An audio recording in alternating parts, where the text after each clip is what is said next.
Добрый день, уважаемые дамы и господа. Меня зовут доктор Нилс Душек. Я гражданин Германии и разработчик препарата Билурон. В настоящей презентации вам хочу рассказать несколько слов о истории возникновения препарата Билурон, о его механизме действия и о возможностях употребления его в ежедневном процессе. За ошибки в моем русском языку извиняюсь, но постарался чем лучше изучить и освоить русский язык.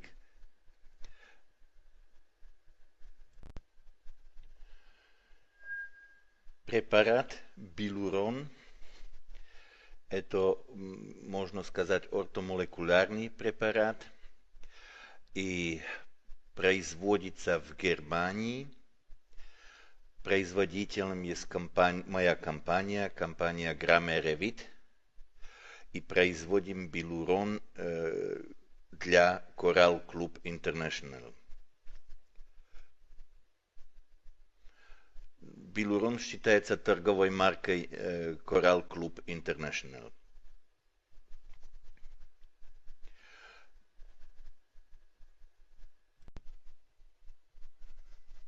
Препарат Билурон относится к группе биологически активных добавок к пище. Не считается лекарством. В состав Билурона входит комплекс гиалуронной кислоты вместе с хондроитином, как ударное вещество, инертный сахар для хранения, витамин Э как антиоксидант, калиум-сорбат как консервант и вода. Вода структурирована.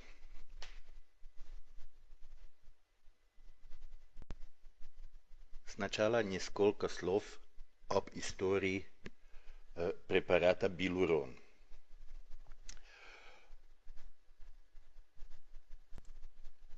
Разработки его начались уже 20 лет тому назад. Дальше. Как всегда в медицине, первые эксперименты с гиалуронной кислотой в поисках эффективной формулы были сделаны на мышах и крысах. После того мы прошли на экспериментальную базу с более крупными животными, собаки и лошади. В итоге в 2000 году мы закончили успешно испытания на лошадях и год позже испытания на добровольцах-спортсменах. Результаты эти покажу в следующих слайдах. И в 2013 году завершили одну из последних регистраций препарата на основе гиалуронной кислоты под названием Билурон в России.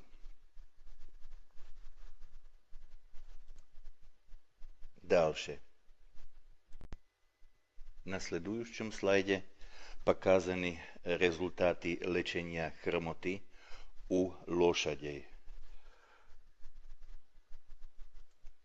Эффективность лечения после одномесячного приема гиалуронной кислоты оценивали ветврачи, и здесь следующие результаты. У 38% лошадей было улучшение, у 52% было значительное улучшение. Это все в сравнении с другими терапевтическими процедурами. Без изменений осталась группа 10% лошадей. То значит, что здесь получается для улучшения и значительного улучшения 90% результат. Ухудшение хромоты не показано ни у одной лошади. Дальше. Похожие результаты мы получили и у людей, как видно в слайде номер 8. У спортсменов это был хоккей и маратон, где у 35% больных было улучшение и 65% значительное улучшение. Ухудшение или без влияния не было у группы людей. Мы поэтому спрашивали, почему этих 10% было у лошадей, и обнаружили при последующей проверке материалов, что там был значительный эффект ошибочной диагностики. Дальше. Теперь несколько слов к компонентам, из которых состоит билурон. Дальше. Основным компонентом билурона является гиалуронная кислота.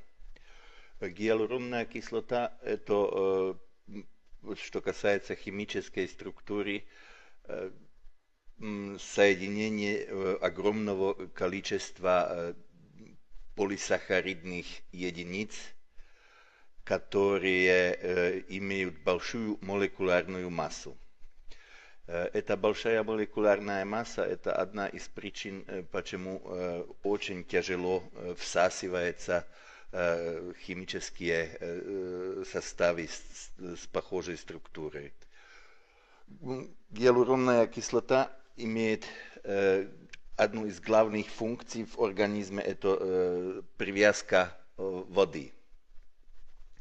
В том же самом плане и привязывает воду и делает основный компонент синовиальной жидкости. Но как единственный компонент билурона имеет гиалуронная кислота, в отличие к хондроитину и остальным, и регуляторные свойства, потому что сможет привязываться на собственный рецептор и регулировать рост и размножение хондроцитов. Дальше. Необработанная гиалуронная кислота имеет очень тяжелое всасывание в кровь, как видно здесь на следующем сайте.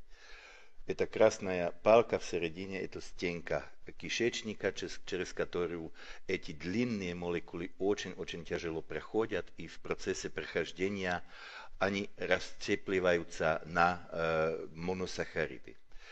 То значит, в итоге в крови уже не найти гиалуронную кислоту. Таким же образом можно кушать и белый сахар. Результат будет тот же самый.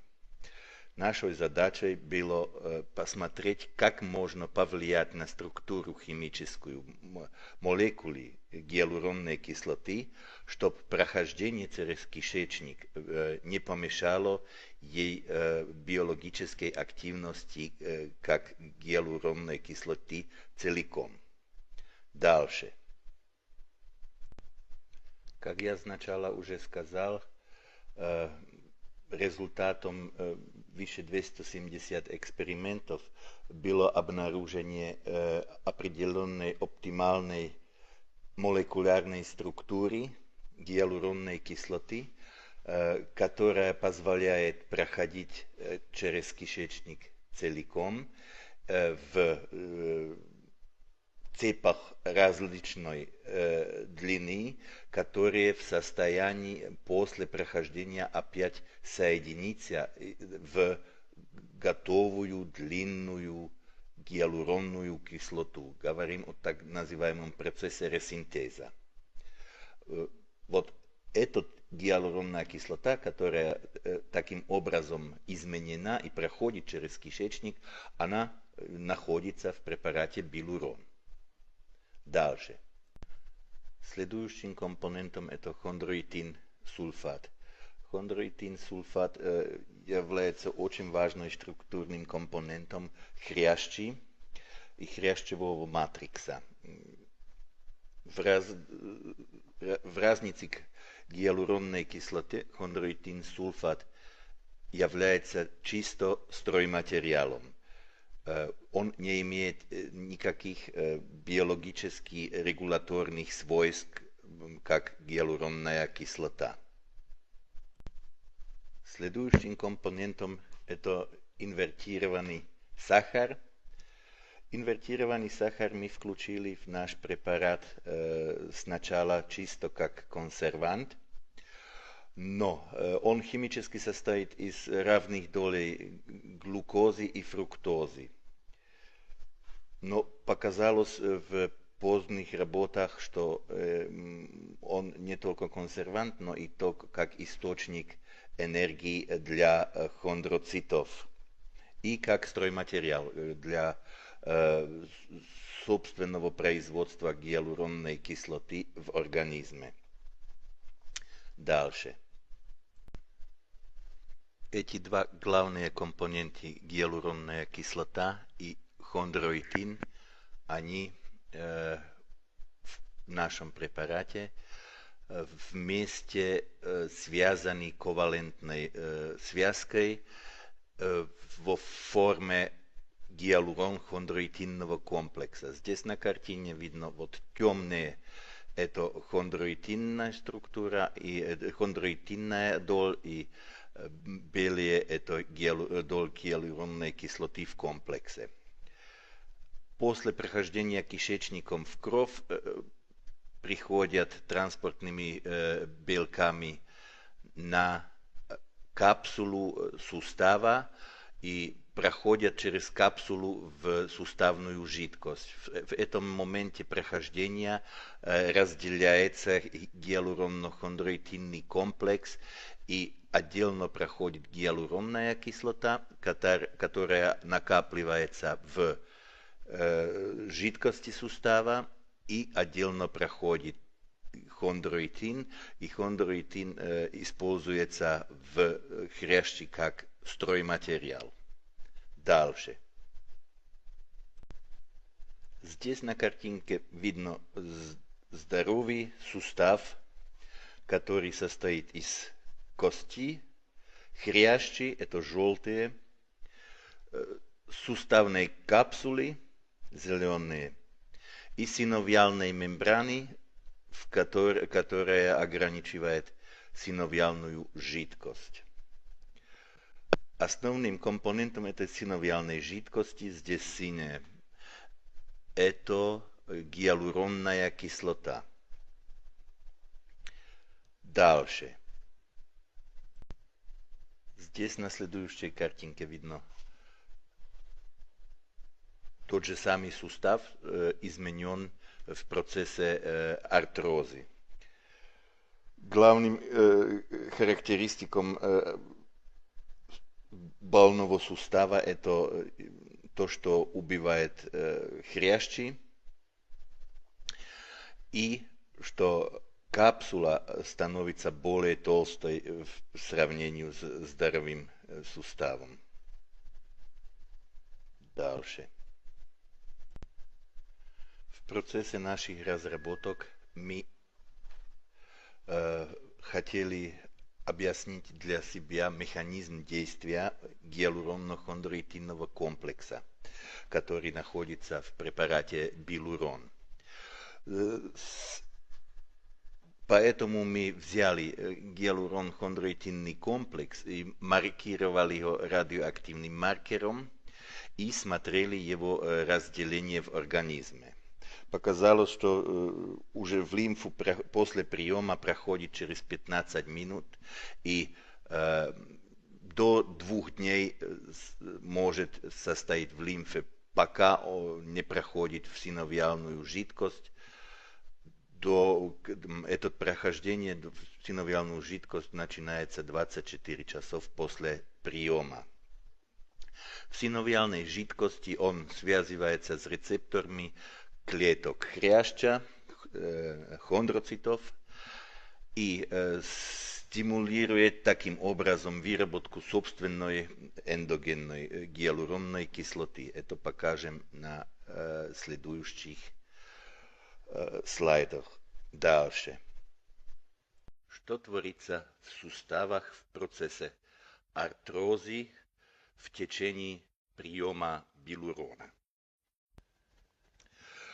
До приема гиалуронно-хондроитинного комплекса находятся в суставах разрушенные хрящевые клетки, вот желтенькие, и в жидкости, суставной жидкости синовиальной находится гиалуронная кислота, но она частично изменена из-за процесса воспаления, который в суставе произошел.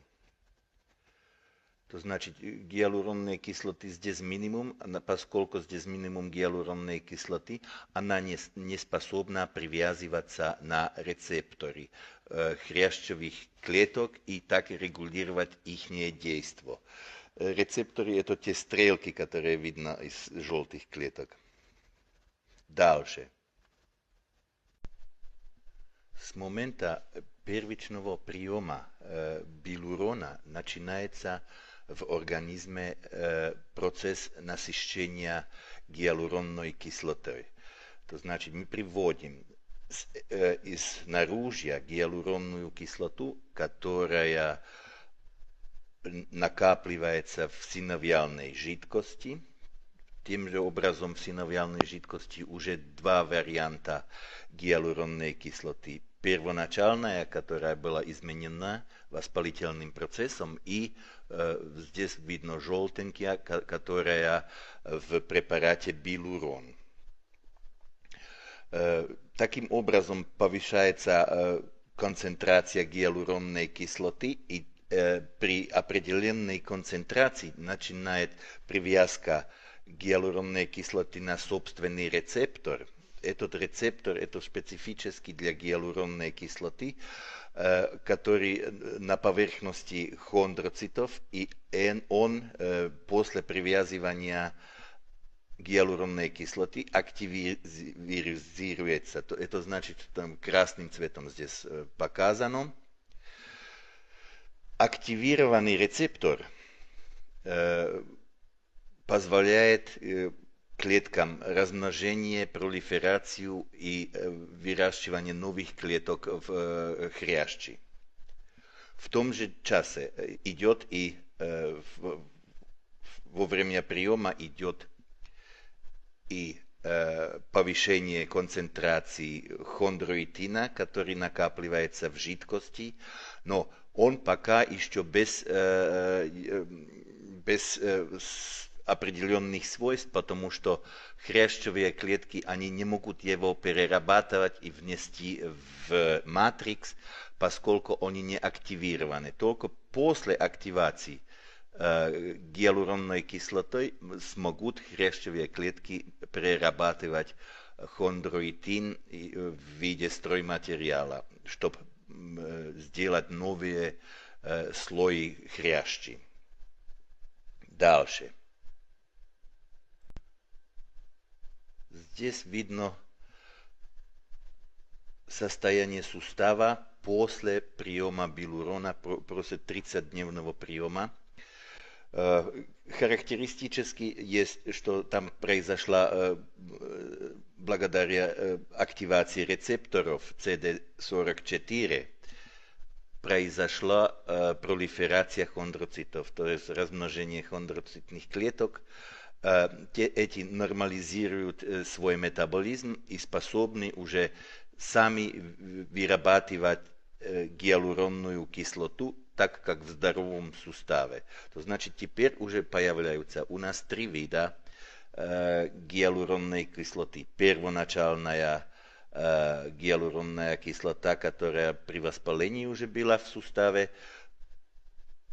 После того экзогенная желтая, которая в препарате билурон. И как результат оздоровления появляется третья форма эндогенная гиалуронная кислота, которую выпускает организм себе сам. Дальше. На следующем слайде показана постепенная возможность восстановления сустава после регулярного приема билурон. Вплоть до того, что заканчиваются воспалительные процессы и обновленная синовиальная жидкость позволяет суставам без огромной боли движение. На следующих двух слайдах более схематически показан еще раз процесс восстановления хрящевых клеток после приема билурон. Дальше.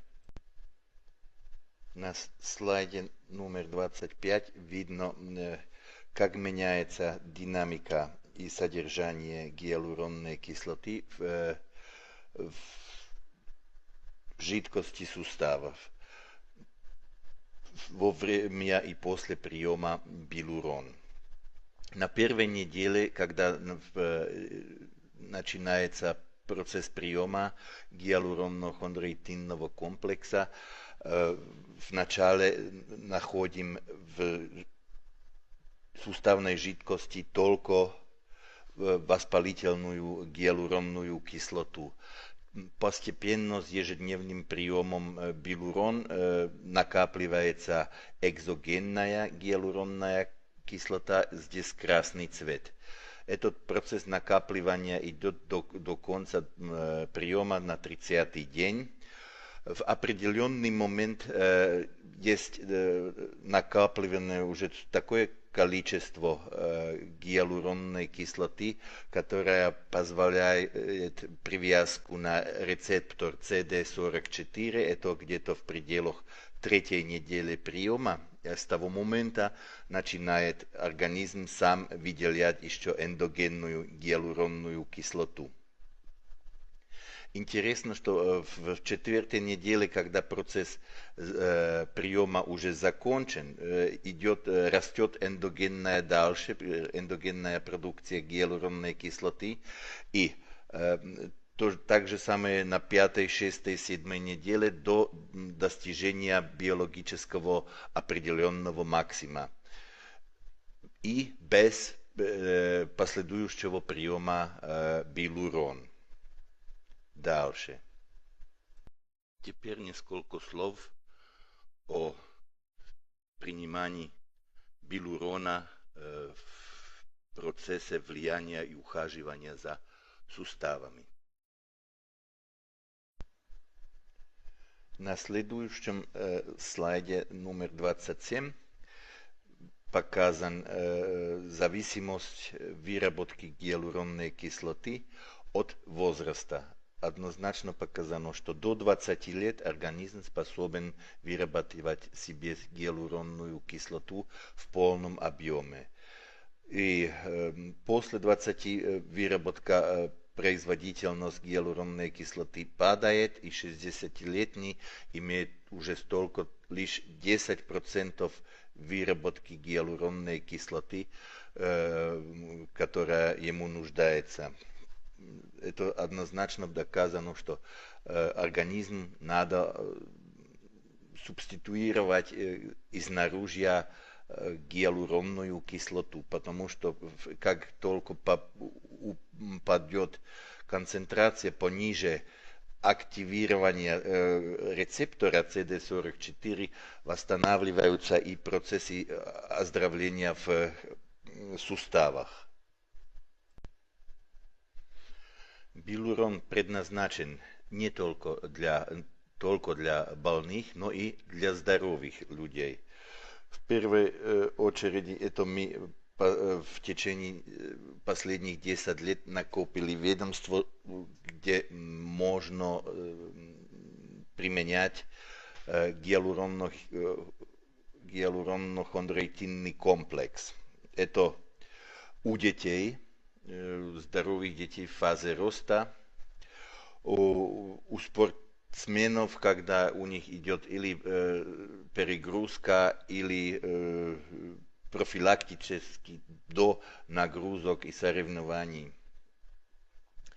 И у пожилых людей возрастный износ произошел, можно восстанавливать опять назад хрящ с помощью билурона.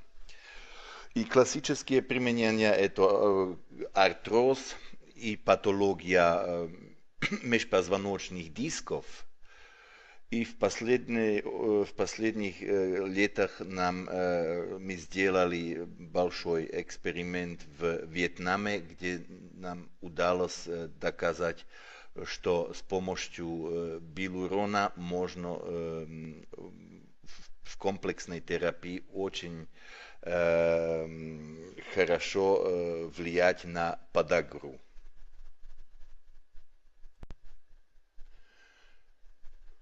Суммарно можно сказать насчет билурона, что он свое действие полностью направляет на первопричину артроза, то значит восстанавливает хрящ. Поскольку он ортомолекулярный препарат, есть полностью без побочных эффектов, и можно его подавать и принимать пациентам, которые получают разные лекарственные средства. Пациент должен знать, что здесь идет процесс накопления в суставах гиалуронной кислоты, и этот процесс длится не меньше 2-3 недель. После этого времени уже начинают чувствовать первые улучшения. Курс повторяется 2-3 раза в год, и очень важно, надо промешивать во время приема, размешать, потому что там идет осадок. Этот осадок, он за счет витамина Е. И важный и один момент, который здесь на слайде не показан, что терапевтический процесс 2 бутылок надо обязательно закончить. То значит, если уже по первой бутылке такое улучшение, обязательно надо взять и вторую бутылку. Весь 30-дневный процесс надо закончить. Если сравнить наш билурон с другими хондропротективными препаратами, за счет того, что у нас находится комбинация и гиалуронной кислоты вместе с стройматериалом, то значит с хондроитином, имеем несколько преимуществ, которые в остальных препаратах не находятся. Самым главным преимуществом есть, что мы не только регулируем через рецептор CD44 пролиферацию хрящевых клеток, но и сразу же дадим им стройматериал хондроитин, чтобы восстановить хрящ в суставах. Дальшим преимуществом есть, что билурон можно принимать и профилактически. Там это не рекомендуется профилактически при инъекции, использовании инъекций. А он работает и в тяжелейших формах. То значит, когда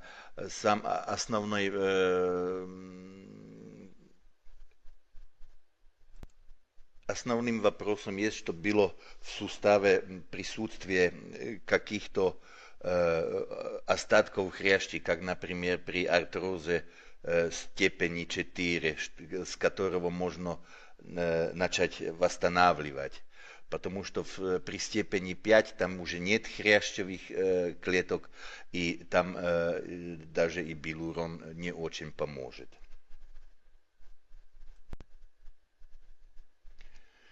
Билурон разработан и производим в Германии. Поставляем его в 35 стран мира и под названием Билурон теперь и в Россию.